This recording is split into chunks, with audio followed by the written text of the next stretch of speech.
സന്തോഷ വാർത്തയുമായിട്ടാണ് ഞാൻ വന്നിരിക്കുന്നത്. പ്രതിരോധ സാമഗ്രികളുടെ നിർമ്മാണത്തിൽ വൻ കുതിച്ചുചാട്ടത്തിനൊരുങ്ങി ഇന്ത്യ. ഫ്രഞ്ച് എയറോസ്പേസ് ഭീമനായ ഡസോൾട്ട് ഏവിയേഷനുമായി ചേർന്ന് Tata advanced systems Rafale jet ഫ്യൂസലേജുകൾ ഇന്ത്യയിൽ നിർമ്മിക്കും. ഇത് ജെറ്റിന്റെ വിവിധ ഭാഗങ്ങൾ കൂട്ടിച്ചേർക്കൽ മാത്രമാണെന്ന് തെറ്റിദ്ധരിക്കരുത്. മറിച്ച് ലോകത്തിലെ തന്നെ അതിനൂതനമായ യുദ്ധവിമാനങ്ങൾ ഒന്നിന്റെ കോർ ഘടന തന്നെ നിർമ്മിക്കാനാണ് പോകുന്നത്. നേരത്തെ തന്നെ റഷ്യയുമായി സഹകരിച്ച് യുദ്ധവിമാനങ്ങൾ, മിസൈലുകൾ, മറ്റ് യുദ്ധ ഉപകരണങ്ങൾ എന്നിവ ഇന്ത്യയിൽ നിർമ്മിക്കുന്നുണ്ട്.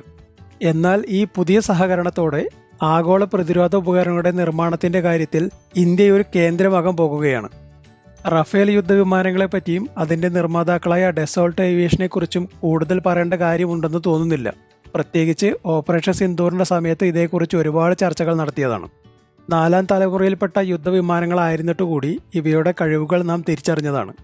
ഇനി മറുവശത്ത് ടാറ്റ അഡ്വാൻസ്ഡ് സിസ്റ്റത്തിന് ഇപ്പോൾ തന്നെ ഇന്ത്യയുടെ എയറോസ്പേസ്, പ്രതിരോധ മേഖല എന്നിവയിൽ ഒരു പ്രമുഖ സ്ഥാനമാണുള്ളത്. നേരത്തെ തന്നെ ടാറ്റയ്ക്ക് ബോയിങ്, എയർബസ്, ലോക്ക്ഹീൽഡ് മാർട്ടിൻ എന്നീ വ്യോമമേഖലയിലെ ആഗോള ഭീമന്മാരുമായി ഘടകങ്ങളുടെ നിർമ്മാണത്തിന് പങ്കാളിത്തമുണ്ട്. അതുകൊണ്ട് തന്നെ ഡസോൾട്ട് ഏവിയേഷനെ സംബന്ധിച്ച് ഒരു ഉത്തമ പങ്കാളിയായിരിക്കും ടാറ്റ. ഇനി ഇന്ത്യയിലെ റഫാലിന്റെ നിർമ്മാണത്തെക്കുറിച്ച് പറഞ്ഞാൽ, ഈ പുതിയ കരാർ പ്രകാരം ഇവിടെ നിർമ്മിക്കാൻ പോകുന്നത് റഫേൽ ജെറ്റ് ഫ്യൂസലേജ് ആണ്.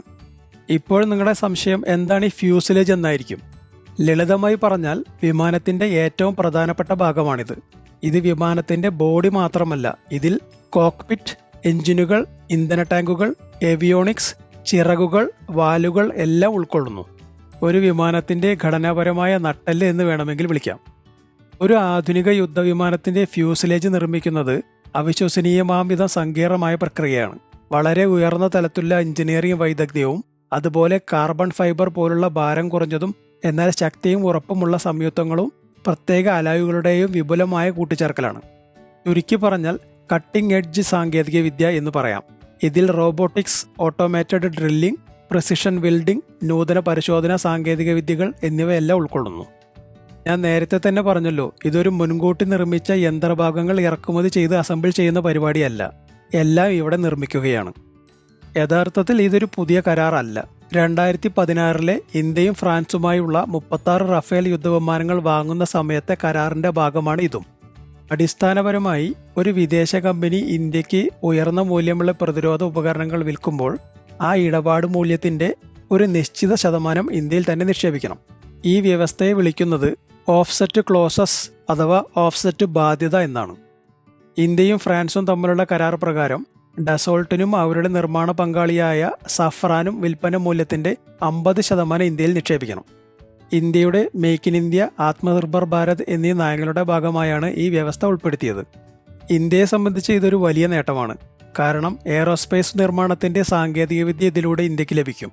ഇത് ഇന്ത്യക്ക് ഭാവിയിൽ സ്വന്തം നിലയ്ക്ക് ഇത്തരം ഉപകരണങ്ങൾ നിർമ്മിക്കുന്നതിന് മുതൽക്കൂട്ടാവും. ഇതിനു പുറമെ ഇന്ത്യയും ഫ്രാൻസും തമ്മിലുള്ള തന്ത്രപ്രധാന പ്രതിരോധ പങ്കാളിത്തത്തെ കൂടുതൽ ആഴത്തിലുള്ളതാക്കും. മറ്റൊരു തരത്തിൽ പറഞ്ഞാൽ, വാങ്ങുന്ന ആളും വിൽക്കുന്ന ആളും തമ്മിലുള്ള ബന്ധത്തിലുപരി സാങ്കേതിക വിദ്യ പങ്കിടലിലേക്കും സഹ ഉൽപാദകർ എന്ന നിലയിലേക്കും ബന്ധം വളരാൻ സഹായിക്കും. ഇനി ഇന്ത്യയിലെ എഞ്ചിനീയർമാർ ഉൾപ്പെടെയുള്ള തൊഴിലാളികൾക്ക് തൊഴിലും നൈപുണ്യ വികസനത്തിനും വഴിയൊരുക്കും. കൂടാതെ ആഭ്യന്തര നിർമ്മാണ ഘടകങ്ങളുടെ വ്യവസായങ്ങൾ വളരുന്നതിനും കാരണമാകും. നിലവിൽ ഇന്ത്യയുടെ യുദ്ധോപകരണങ്ങൾ ഉയർന്ന തലത്തിലുള്ള കൃത്യതയും ഗുണനിലവാരവും ഉള്ളവയാണ്. അത് ഓപ്പറേഷൻ സിന്ദൂറിലൂടെ ലോകം തിരിച്ചറിയുകയും ചെയ്തു. യുദ്ധോപകരണങ്ങളുടെ കയറ്റുമതിയിലൂടെ ഇന്ത്യ നല്ല രീതിയിൽ വിദേശ നാണ്യം നേടുന്നുമുണ്ട്. ഇന്ത്യ അടുത്തിടെ പ്രഖ്യാപിച്ച 5ാം തലമുറ വിമാനമായ AMCA നിർമ്മാണത്തിലും ഈ കരാറിന്റെ ഗുണം നമുക്ക് ലഭിക്കും. കാരണം സാങ്കേതികവിദ്യ കൈമാറ്റവും നിർമ്മാണ പരിചയവും തന്നെ. നിലവിൽ പ്രതിരോധ സാമഗ്രികളുടെ കയറ്റുമതിയിൽ ഒരു പ്രധാന സ്ഥാനമുള്ള ഇന്ത്യ ഭാവിയിൽ യുദ്ധവിമാനങ്ങളുടെയും കയറ്റുമതിക്കാരാവുന്നതാണ് നമ്മൾ കാണാൻ പോകുന്നത്.